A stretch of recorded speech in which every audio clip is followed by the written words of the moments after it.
Bonjour à tous, un joyau architectural multifonctionnel de plus de 780 millions de francs CFA. L'hôtel communal de Boundiali, inauguré ce samedi 17 décembre 2022 par le Premier ministre Patrick Achi, le chef du gouvernement pour qui cette transformation de Boundiali et de la région de la Bagoué est matérialisée par les grands chantiers en cours, notamment le futur centre hospitalier régional. On voit cela avec Franck Kouadio.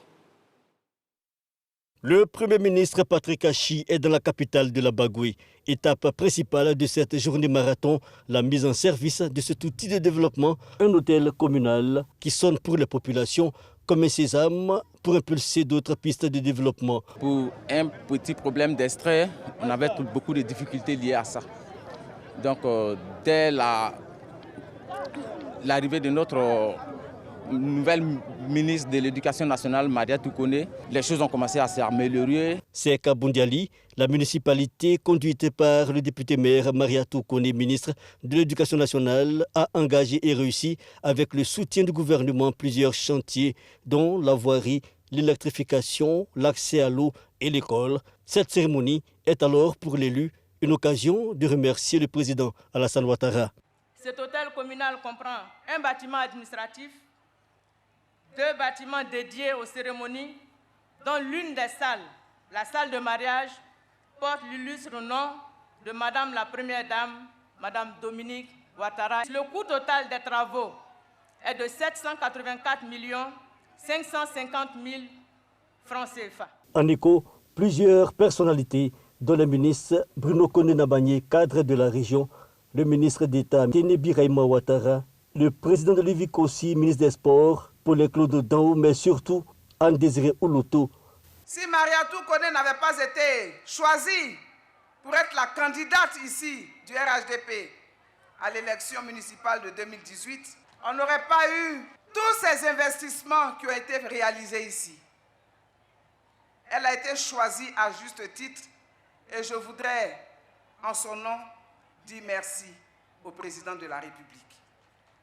Mais pour bénéficier de façon optimale des effets du développement, il faut renforcer la cohésion et l'esprit civique. C'est en tout état de cause l'appel du patron de la cérémonie, le président de l'Assemblée nationale, qui s'est adressé directement aux populations. Chers parents, il y a une seule chose qui vaille, c'est la fraternité.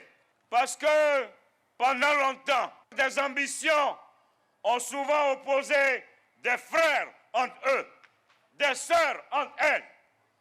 Mais aujourd'hui, avec ce que Boundiali est en train de devenir, la seule chose, le seul message que vous pouvez envoyer au président Alassane Ouattara, c'est cette force de l'union.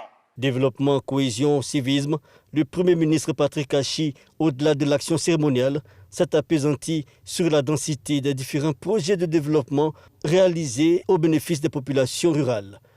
Notre cérémonie de ce jour n'est donc pas simplement l'inauguration de cette maison des citoyens essentiels qu'est l'hôtel de ville de Boundiali, mais bien au-delà. Elle est le symbole de la transformation accélérée de la Bagoué et de Boundiali. Parler de cette transformation de Boundiali et de la Bagoué, c'est parler également des travaux du futur centre hospitalier de Boundiali, mais également de Kouto. C'est parler également de tous les projets prévus dans le 2e programme social du gouvernement qui sont en cours pour renforcer les infrastructures scolaires, amener beaucoup plus d'eau potable dans les départements de Boundiali, de Kouto ainsi qu'à Tengrela. Des populations reconnaissantes qui ont traduit leur engagement à accompagner l'action gouvernementale par des présents. Direction Yamoussoukro, la Commission des affaires économiques et financières du Sénat examine depuis le début de la semaine le projet de loi des finances portant le budget de l'État pour l'année 2023. Plusieurs secteurs passés au peigne fin, notamment la défense et l'agriculture. C'est ce que nous apprend Kader Sogodogo. Lutte contre le terrorisme, recrutement dans l'armée, construction de nouvelles casernes, équipements, etc. La défense nationale va coûter un peu plus de 413 milliards de francs CFA. C'est de faire en sorte que tout le monde se sente bien dans cette Côte d'Ivoire. Il est vrai que nous faisons face à des défis, à de nombreux défis, que ce soit le terrorisme, que ce soit l'orpaillage clandestin, que ce soit la piraterie maritime et j'en passe. Il faut essayer de contrer, de cerner tous ces défis. Et il appartient, bien entendu, à mon ministère, à mon département et au ministère de l'Intérieur et de la Sécurité de veiller à la quiétude des Ivoiriens. Et c'est là notre mission principale. L'agriculture et le développement rural, environ 219 milliards de francs CFA.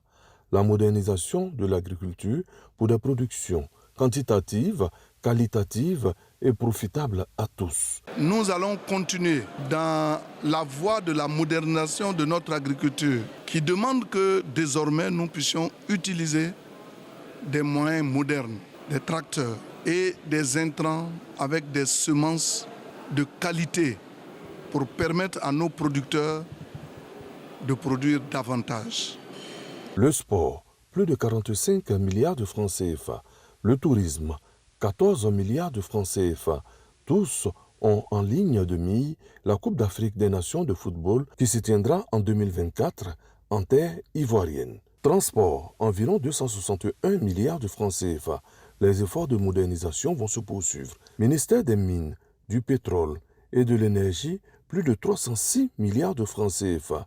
Le ministre Sangafoa était représenté pour la circonstance par le ministre Kofi Nguessan, ministre de l'Enseignement technique, de la formation professionnelle et de l'apprentissage. Le ministère des Eaux et Forêts, plus de 44 milliards de francs CFA.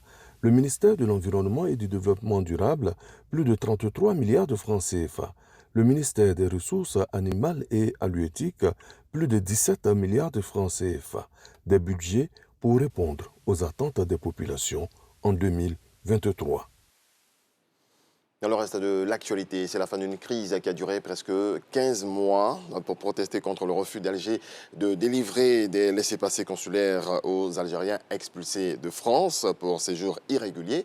Paris a réduit de 50% le nombre de visas aux Algériens en septembre 2021. Cette restriction est désormais levée selon l'annonce faite par Gérald Darmanin, ministre de l'Intérieur, à la fin d'une visite à Alger, une décision effective depuis le lundi 12 décembre dernier. Et puis, Amnesty International dénonce le sort réservé aux migrants éthiopiens en Arabie Saoudite. Selon l'ONG, des centaines de milliers de migrants éthiopiens y ont été arbitrairement détenus dans des conditions abominables, parfois torturés, puis finalement renvoyés de force en Éthiopie. Voilà ce qui marque la fin de ce point de l'actualité. On se retrouve à 7h.